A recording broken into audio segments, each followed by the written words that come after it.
There is something about pop songs, especially love songs, and we just listened to like 45 minutes of it. Its tunes, the beats, the silkiness, a strange historical that is always already present and maybe always already in the future. Its multiple lives on analog and digital media, a flowing, lyrical, insistent refusal of what was crashing down, exploding upwards, convulsing around. Magnetic strips turn into bits. Rewind, replay, rewind, replay. Weddings, funerals, baptisms, birthday parties. Rewind, replay. Monuments, resting sites, playing ground, graveyards. Each replay is a refusal of misery, and with each replay, bits turn into dust. Hello? Hello? Can you hear us? This is what it's like when we Skype with Kosho Sapre and Asma Tulika. Like the call drops every 5 minutes.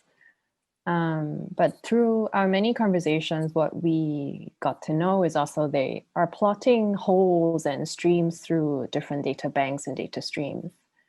They have a website that is called thismightnotbe.online, which is on a self-hosting server.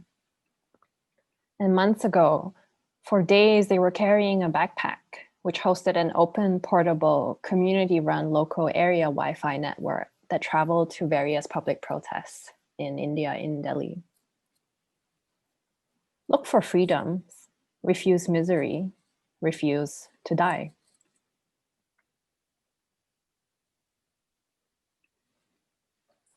Is it a continuation or a start? Venus is most visible in early hours of the morning in Yokohama. Resistance is throwing your weight towards an insistence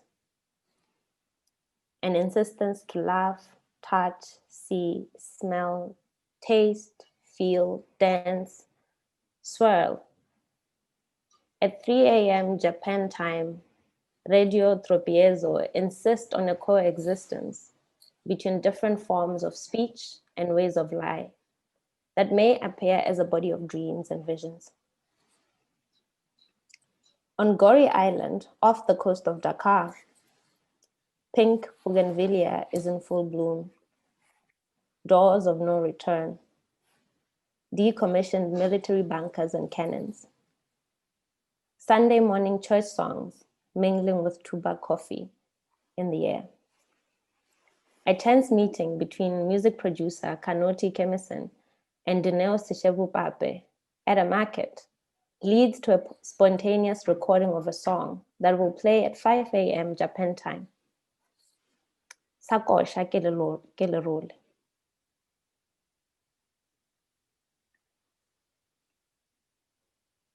I think apart from the song, we might also hear the typhoon, but we'll see what we hear.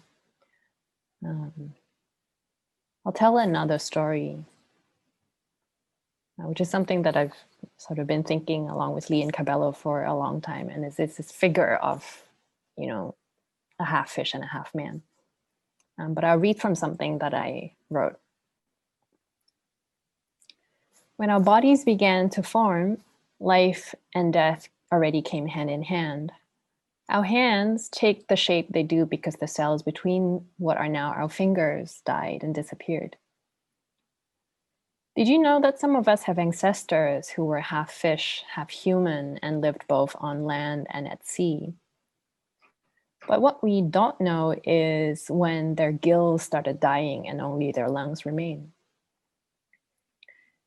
In Hong Kong, which is where I call home, over 20 years ago, someone made exhibitions about this village of fish man creatures with dioramas and all, but who knows if they are also stage sets or were they real archaeological sites.